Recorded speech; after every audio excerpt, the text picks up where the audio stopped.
রাশিয়ার president Vladimir Putin এবার এক বিস্ফোরক প্রস্তাব দিলেন। তিনি জানান, ইরানের সমৃদ্ধ ইউরেনিয়ামের মজুদ রাশিয়ায় স্থানান্তর ও সংরক্ষণের বিষয়ে মস্কো সবসময় প্রস্তুত রয়েছে। তিনি মনে করেন, পারমাণবিক ইস্যু ঘিরে চলমান উত্তেজনা কমাতে এ ধরনের উদ্যোগ আবারও কূটনৈতিক সমাধানের পথ খুলে দিতে পারে। মস্কোতে এক সংবাদ সম্মেলনে পুতিন বলেন, রাশিয়া এর আগেও ২০১৫ সালের পারমাণবিক চুক্তির সময় ইরান থেকে সমৃদ্ধ ইউরেনিয়ামের একটি অংশ গ্রহণ করে সংরক্ষণ করেছিল। সেই অভিজ্ঞতার ভিত্তিতে প্রয়োজনে একই ধরনের ব্যবস্থা আবারও নেওয়া সম্ভব বলে তিনি উল্লেখ করেন।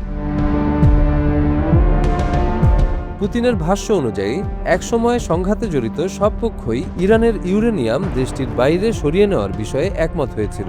তবে পরে যুক্তরাষ্ট্র তাদের অবস্থান পরিবর্তন করে দাবি জানায়, ইউরেনিয়াম শুধু মার্কিন ভূখণ্ডেই স্থানান্তর করতে হবে।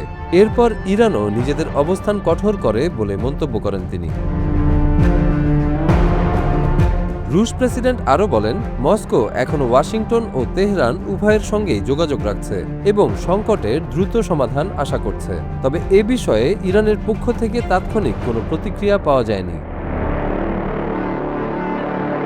ইরান দীর্ঘদিন ধরে দাবি করে আসছে, তাদের পারমাণবিক কর্মসূচি সম্পূর্ণ শান্তিপূর্ণ উদ্দেশ্যে পরিচালিত হচ্ছে এবং এটি বিদ্যুৎ উৎপাদন সহ বেসামরিক কাজে ব্যবহৃত হয়। অন্যদিকে পশ্চিমা দেশগুলো উদ্বেগ প্রকাশ করে বলছে, ইরানের উচ্চমাত্রার ইউরেনিয়াম ভবিষ্যতে অস্ত্র তৈরির সক্ষমতার কাছাকাছি পৌঁছে যেতে পারে। আন্তর্জাতিক আণবিক শক্তি সংস্থা এ বিষয়ে একাধিকবার সতর্ক করেছে।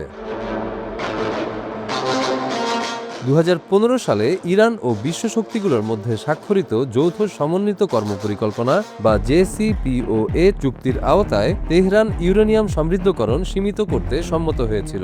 এর বিনিময়ে আন্তর্জাতিক নিষেধাজ্ঞা শিথিল করা হয়। তবে ২০১৮ সালে তৎকালীন মার্কিন প্রেসিডেন্ট ডোনাল্ড ট্রাম্প ওই চুক্তি থেকে যুক্তরাষ্ট্রকে প্রত্যাহার করে নিলে পরিস্থিতি আবারও জটিল হয়ে ওঠে। এরপর থেকে ইরান ধাপে ধাপে ইউরেনিয়াম সমৃদ্ধকরণের মাত্রা বাড়িয়েছে। বিশ্লেষকদের মতে, রাশিয়ার এই প্রস্তাব মূলত একটি কূটনৈতিক উদ্যোগ, যার লক্ষ্য পারমাণবিক ইস্যুতে আস্থা তৈরি করা এবং নতুন করে আলোচনার পরিবেশ তৈরি করা। ইরানের পারমাণবিক কর্মসূচি ঘিরে যে দীর্ঘদিনের অচলাবস্থা তৈরি হয়েছে, রাশিয়ার এই প্রস্তাব সেটিকে নতুন করে আলোচনার টেবিলে ফিরিয়ে আনতে পারে বলে মনে করা হচ্ছে।